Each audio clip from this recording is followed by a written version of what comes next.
The fathers of the web as we know it admit that their progeny is failing society. But who will fix it? And as tech giants' media empires continue to expand, is it time they started prioritizing ethics over eyeballs? Bissy Anderson considers the issues. A month is all it took for things to start to unravel. As we watch, in disbelief, the fallout of the Cambridge Analytica scandal, it is slowly starting to crystallize that the red right web that came into being a decade ago, promising to democratize discourse and level the playing field, has morphed into an intricate, opaque system of networks that is fertile ground for abuse by the rich and the powerful. What started off as an innocuous, altruistic attempt to bring people together has degenerated into one of the many theaters of corporate gain, psychological warfare, and propaganda.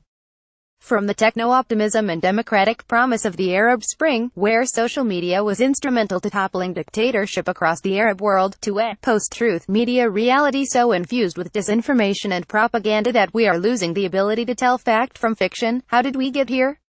This is a serious moment for the web's future. But I want us to remain hopeful. The problems we see today are bugs in the system. Bugs can cause damage, but bugs are created by people, and can be fixed by people.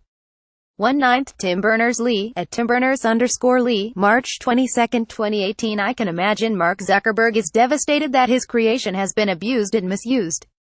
Some days I have the same feeling. Media convergence brought about by the rise of the Web 2.0 has caused tectonic changes in the traditional media's practices, structures, and business models. The precarious condition of the Fourth Estate, as a civic institution and a pillar of democracy, which continues to grapple with the ever-changing digital media ecosystem, is perhaps evident in the falling trust in mainstream media. A recent survey of 33,000 people across 25 countries found that only 57% of respondents said they trusted traditional media, while 64% trusted search engines, and 41% social media. A destabilized media ecosystem, in which we are not sure who we can trust, is ripe for exploitation and poses a threat to democracy. The internet is broken. You might have seen this slogan on t-shirts and memes, but when it comes from the mouth of the founders of one of the world's biggest social media networks, you know it's no laughing matter. Twitter founder Evan Williams uttered these words in an interview for the New York Times last May and warned that things were about to get worse. And they did get worse. No longer just a frivolous t-shirt slogan. Image, Delta 407, CC by SAW 2.0, fast forward 10 months. On the 12th of March, the World Wide Web's 29th birthday, its founder Sir Tim Berners-Lee wrote an open letter in which he expressed grave concern for the future of the web. The internet is under threat, he stated, from misinformation and questionable political advertising to a loss of control over our personal data. Are we sure the rest of the world wants to connect to the web we have today? In his letter, Sir Tim also warned that the concentration of power of a few dominant platforms, built to maximize profit more than to maximize social good, and who control which ideas are seen and shared, has made it possible to weaponize the web. He called for these companies to take responsibility for being such powerful actors in the public sphere. Just a week later, The Guardian and Channel 4's year-long investigation into Cambridge Analytica's use of Facebook data to influence elections shocked the world. The story of your life, or digital exploitation? Social and search giants' monopoly and growing sway over our digital lives has long been a cause for concern. But it is only now that we begin to understand their true power. And with power comes responsibility. The Web 2.0 started off with a seemingly altruistic aim, to connect the world, to let people share. And, for a while at least, it did seem that those aims were being achieved.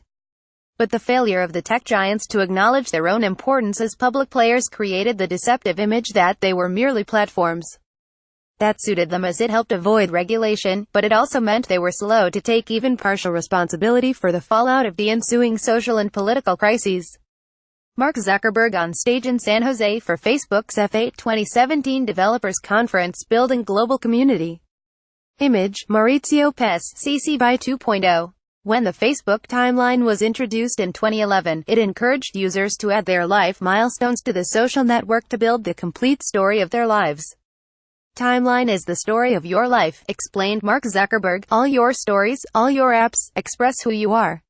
This seductive rhetoric of personal discovery, storytelling, and meaningful engagement chimes neatly with our psychological need for friendship and self-expression. Facebook's Open Graph API was launched to encourage the development of apps that would help create a full picture of who users were. As people scrambled to tell their life stories, they were leaving invaluable digital traces for Facebook and advertisers anyway. It shouldn't come as a surprise, then, that when your business model is exclusively built on data monetization, there is a high chance that your platform will be abused and that insidious practices would seep through Facebook's opaque algorithms, which it has historically guarded so closely. There has been a distinct lack of transparency about how the personal data we generate on social media is being collected, stored, and used. Brittany Kaiser, Cambridge Analytica's former business development director who went on the record about the company's digital targeting practices, argues that the world needs to move away from the centralization of data towards a reality where individuals own their own data and are able to monetize it themselves, as their own human value. Corporations like Google, Facebook, Amazon, all of these large companies, are making tens or hundreds of billions of dollars off of monetizing people's data, said Kaiser in an exclusive interview for The Guardian. But the debate goes well beyond that. Professor Christian Fuchs has extensively studied the commodification of users and their data in what he calls the informational capitalism on the Internet. He claims that Web 2.0 users are, in effect, knowledge workers whose digital labor is being exploited. And Jonathan Crary warns that our 24/7, always-on, culture has commodified and financialized our most important physiological and psychological necessities, with sleep now deemed expendable in today's world of round-the-clock digital media consumption and production. What is more, social media intermediaries facilitate an illusory sense of agency, political engagement, and activism, in which we are slogging over producing content, thus revealing more about ourselves. And by doing so, we become potential targets of propaganda and psyops. Media convergence, once considered an opportunity for engendering a bottom-up, democratic participatory culture, has instead, to use Adam Curtis's words, resulted in entrapping us into a narrow and empty world. The creation of necessary illusions of agency and participation in the immediate comfort of our digital consumerist culture isn't far from what Chomsky warned 3 decades ago in his book Necessary Illusions, that our attention is being diverted from what matters in order to reduce our capacity to think. This, he argued, is achieved through oversimplification and building up irrational attitudes of submission to authority and group cohesion behind leadership elements. We may see evidence of this in the spread of disinformation and the polarization of political discourse, facilitated, albeit unwittingly, by the structures of social media platforms. As audiences are quantified in the race for personalized delivery of content that resonates, the public has actually never been so vulnerable to spin and propaganda.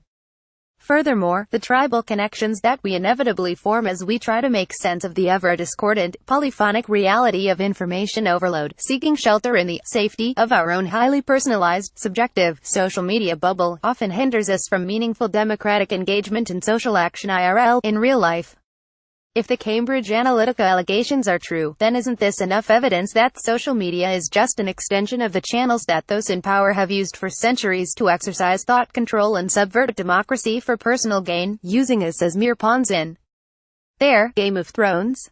The solution, online regulation versus a brand new web. If the data scandal can teach us one thing, it is that we've reached a real technological crunch, a period of crisis not only for the internet but for democracy.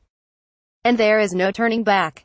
Political propaganda and trolling practices, enabled by social media giants' advertising targeting practices and lack of transparency regarding their algorithms, raise serious questions about the social responsibility and ethics of these corporations. It really is a no-brainer. When a handful of platforms dominate our digital lives, it is incumbent on those platforms to acknowledge their role as social actors and accept that they have responsibility for safeguarding democracy, a responsibility that they have long chosen to shirk. Days after the Cambridge Analytica revelations, Mark Zuckerberg apologized for the breach of trust and admitted Facebook had not done enough to deal with it. He vowed to change how the platform shares data with third-party apps. But that verbal reassurance is not enough for Facebook users who are leaving the platform in their droves. Company shares are taking a hit, too. Facebook has lost billions in market value since the data scandal. Regulation, once considered distant, unlikely, and unenforceable in a global market that transcends national borders, now looms closer. The EU's Competition Commissioner Margrethe Vestager recently hinted at the possibility of breaking up Google into smaller companies due to its dominance, after charging the company with abusing its monopoly.